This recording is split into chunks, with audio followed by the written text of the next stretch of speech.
Hello students, now we are going to study Indian Economic Development Chapter 9 Rural Development Part 3rd. Now we are going to study in this part about the emerging challenges of rural development. It means now the employment outside agriculture. तो students इस part में हम यहाँ उन सारे sources को हम यहाँ स्टडी करेंगे जो कि एग्रीकल्चर के अलावा जो रूरल डेवलपमेंट में अपना कंट्रीब्यूशन कर सकते हैं, यानी कि वो हमारे पास सोर्सेज जहाँ पर रूरल जो एम्प्लॉयमेंट है वो आप कर सकते हैं या जहाँ जहाँ आपके पास आ सकता है उसकी हम यहाँ बात करेंगे। तो रूरल डेवलपमेंट में जो आउटसाइड एग्रीकल्चर है उनका भी एक अपना कंट्रीब्यूशन है, एक इम्पोर्टेंस है। तो आए हम कौन कौन से ऐसे जो सोर्सेस हैं उनके हम यहाँ स्टडी करें। तो स्टूडेंट्स हमारे पास जो सबसे पहले जो हमारे पास पॉइंट आता है जो आउटसाइड ऑफ एग्रीकल्चर रहता है वो है हमारे पास एनिमल हस्बेंड्री। तो स्टूडेंट्स ये एनिमल हस्बेंड्री हमारे पास क्या है इसे आप जरा समझने की कोशिश करें। तो ये जो हमारे पास एनिमल हस्बेंड्री इट मींस कि जो हमारे फार्मर हैं वो क्या करते हैं, एग्रीकल्चर करते हैं और एग्रीकल्चर के साथ वो ये जो एनिमल हस्बेंड्री है इसको भी वो करते हैं या कर सकते हैं। जैसे कि आपके पास जितने भी ऐसे मिल्क गिविंग जो एनिमल्स हैं, जो कैटल्स हैं, उनकी वो रेयरिंग कर सकते हैं। तो एनिमल हस्बेंड्री का मतलब ही है आपके पास के rearing of milk giving animals.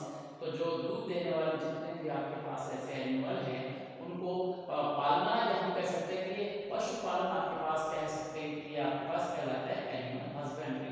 तो एग्रीकल्चर के साथ साथ हम यहाँ पर कह सकते हैं कि जो फार्मर हैं वो ये जो अपना प्रोफेशन है इसको भी एडॉप्ट कर सकते हैं और कर रहे हैं। हमारे यहाँ पे देखें कि अगर हम देखें कि जो आपके फार्मर्स हैं वो फार्मर्स एग्रीकल्चर के साथ साथ यहाँ इस प्रोफेशन को यानी एनिमल हस्बेंड्री को भी एडॉप्ट किए हुए।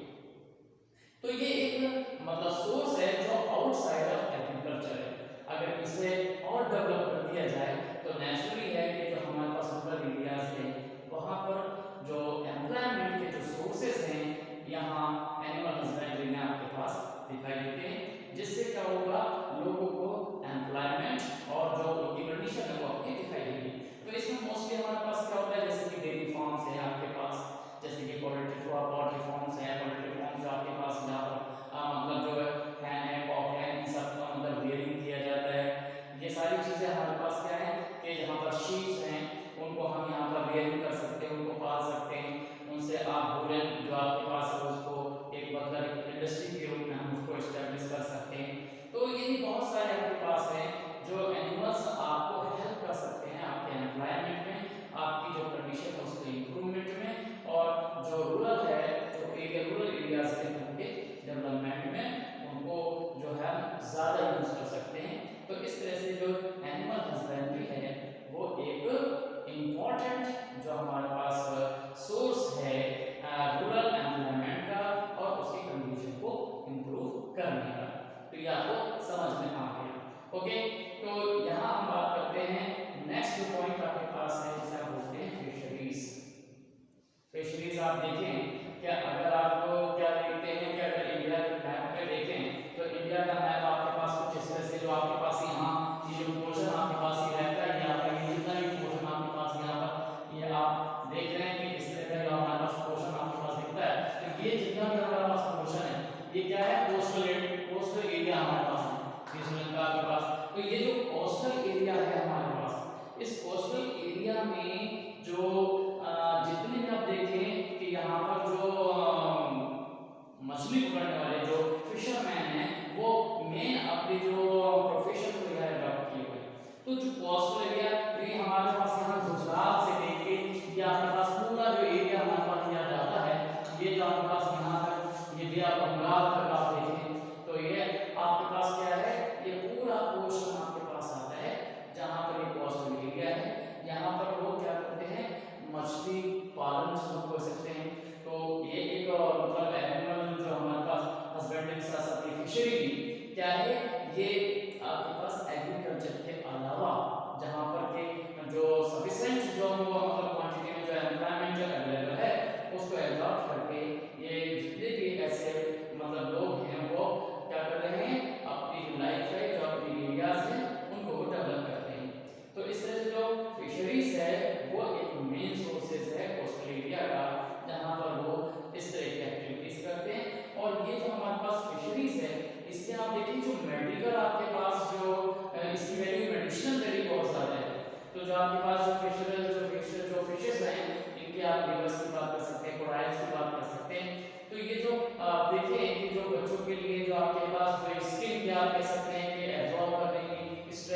आपके पास पावर आती है वो एसी के जो ऑयल है, फिश के जो आपके ऑयल्स होते हैं, लिवर से बनने वाले जो ऑयल्स हैं, वो उसके फैट से बनने वाले जो ऑयल्स हैं वो क्या करते हैं, वो यूज होते हैं। तो ये बड़ा हमारे पास क्या है, इंडस्ट्री के फॉर्म में आपके पास है।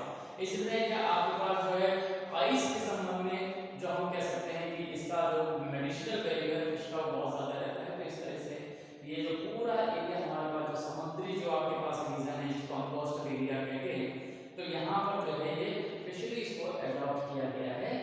क्या एक अल्टरनेट मींस है जो एग्रीकल्चर का, जिससे कि वहाँ के जो लोग हैं वो एम्प्लॉयमेंट लिए हुए हैं। तो ये आपको समझ में आ गया। तो इस तरह से हमारे पास एक ये एनिमल हस्बेंड्री हो गया, दूसरा आपके पास फिशरी हो गया। अब हमारे पास जो फिशरीज आपके पास ये कभी आता है हॉर्टिकल्चर। तो ये हॉर्टिकल्चर क्या है, तो what's the meaning of horticulture. तो यहाँ पर भी क्या है कि यहाँ पर जो फार्मर्स है वो जो एग्रीकल्चर है उसमें जो आपके पास जो ट्रेडिशनल जो आपके पास क्रॉप्स है, व्हीट है, शुगर केन है, आपके पास राइस है, इनके अलावा हमारे पास क्या क्या चीजें जैसे कि आपके पास वेजिटेबल है, फ्रूट्स है, फ्लावर्स हैं, ये सारी चीजें ग्रो करना ये हमारे पास क्या कहलाता है, हॉर्टिकल्चर कहलाता है। तो यहाँ पर भी आप देखें कि जितना आपके पास ये जो हिली एरियाज है या उसके जो बॉटम जो हिली एरियाज है वहाँ पर इस तरह के जो फंक्शंस को किया जाता है। तो यहाँ पर बहुत सारे जो लोग हैं इसी हॉर्टिकल्चर में अपने प्रोफेशन को लगाए हुए हैं। तो ये एग्रीकल्चर के अलावा हमारे पास है। तो इसका मीन क्या है कि जो एग्रीकल्चर है उसको अगर हम देखें उसके मतलब अल्टरनेटिव जो हमारे पास ये एक एग्जांपल है। तो यहाँ पर क्या करते हैं, वेजिटेबल का आपके पास ग्रोइंग करते हैं, फ्लावर्स की आपके पास करते हैं, फ्रूट्स की हम बात करते हैं। अगर इंटरनेशनल वैल्यूज को देखें तो जो हमारे पास इंटरनेशनल वैल्यूज है हमारे इंडिया के अगर हम देखें तो लगभग फ्रूट का जो आपके पास जितना भी एक्सपोर्ट होता है उसमें करीब 2% के आसपास हमारा जो पार्टिसिपेशन है। तो यहाँ पर जो है जो आपके पास फ्रूट के फॉर्म में हमारे पास क्या होता है कि जो एक्सचेंज फॉरेन एक्सचेंज जो है वो हमें मिल रहा है, तो एक इम्पोर्टेंस है उसका। और यहाँ पर जो लोग इस तरह के एक्टिविटीज कर रहे हैं तो इससे क्या है उनका एम्प्लॉयमेंट के साथ साथ उनकी जो कंडीशन है वो जो इम्प्रूव होती है।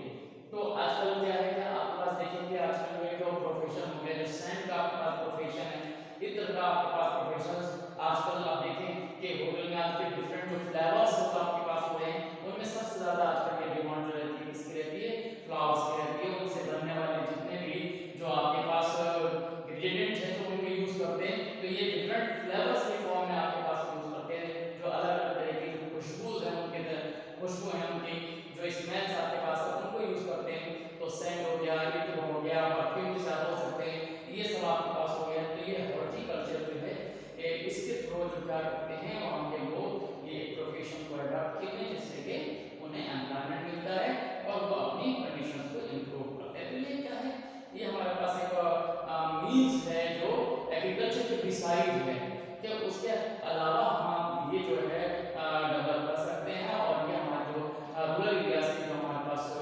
कंडीशन है उसको इम्प्रूव करने के काम आता है। ओके, ये आपको समझ में आ गया। अब इसके बाद आता है कि cottage and house hold industries. अब ये तो फैक्ट है आपके पास कि जब से हमारे पास जब ब्रिटिशर्स जब आए तो उन्होंने सबसे ज्यादा जो डिस्ट्रॉय किया है वो हमारे इसी इंडस्ट्रीज को डिस्ट्रॉय किया हुआ है। उन्होंने एक तरह से इसको बिल्कुल जो है मतलब विंग्स कह सकते हो, इसको बिल्कुल खत्म करने वाली बात कह सकते हो, फ्री कर दिया गया है। क्योंकि ब्रिटिशर्स का सबसे पहला काम जो प्रिंसली कोड जो थे उनको डिसअपियर कर दिया, उनको गायब कर दिया। तो क्यों, क्योंकि सबसे ज्यादा जो हमारे पास यह जो इंडस्ट्रीज थी वो वहां पर यूज करती थी। जितने आर्टिस्ट थे, जितने भी ऐसे लोग थे जो वो वहां पर कोई लोग पसंद करते थे, जो राजा महाराजा नवाब सारे वो आर्ट्स की कलर किया करते थे। तो यहाँ पर पोएट्री है आपके पास जो आप देखते हैं ना प्राइस ये जो आपके पास है पेंटिंग है, ये डिफरेंट तरह के डिजाइन में लोग बनाते थे। तो वो वहां पर जो खत्म हो गया था। तो ये जो हमारे पास है आज भी अगर हम रूरल एरियाज में देखें तो ये एक बहुत बड़ा सोर्स है जिससे क्या कर सकते हैं, कॉटेज इंडस्ट्रीज को वो डेवलप कर सकते हैं और वो अपनी जो लाइफ है उसको एक स्मूथली मतलब ट्रेंड ला सकते हैं और अपना जो डेवलपमेंट है वो कर सकते हैं। तो यहाँ पर आप देखें कि जो छोटे छोटे जो आपके पास क्या है ऐसे बिजनेस है जिनमें कि आपके पास टीयर्स का है, जिसमें आपके पास डिफरेंट डाइज हैं, जो डाइग्रेस आपके पास जनरिक प्रोफेशन उनको यूज कर सकते हैं।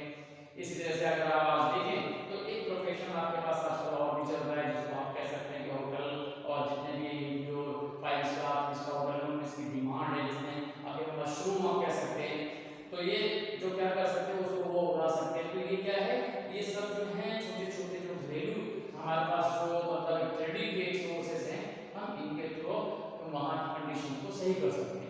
तो इससे क्या होगा कि जो वहाँ जो रूरल एरियाज के अंदर ये जो आपके पास है स्मॉल स्केल जो हमारे पास है हाउस के लेवल के ऊपर हम बात करते हैं, तो वो आपके पास इंडस्ट्रीज हैं जिनको आप यहाँ पर एडॉप्ट करके अपना जो है एम्प्लॉयमेंट ले सकते हैं और आप इसके थ्रू डेवलपमेंट कर सकते हैं। तो ये जो हमारे पास ऐसे सोर्सेज हैं जो एग्रीकल्चर के अलावा अगर हम इनको भी डेवलप कर लें तो हमारे वर्ल्ड की जो कंडीशंस है वो ज़्यादा ठीक हो सकती है। तो ये कुछ एक पॉइंट आपके पास है कि जो इमर्जिंग चैलेंजेस थे इन सब एरियाज को डेवलप करने के लिए आप करके क्या कर सकते हैं, आप रूरल एरियाज को मतलब एक कायाकल्प कर सकते हैं, उसको डेवलप कर सकते हैं। तो ये सारे पॉइंट्स आपके पास यहाँ रहे। ओके, तो अगर क्वेश्चन पूछा जाता है कि डिसाइड द एग्रीकल्चर या institute of the agriculture what are the sources where the employments can be done, तो कौन से कर सकते हैं, तो ये आपके पास सोर्सेज हैं, ये आपके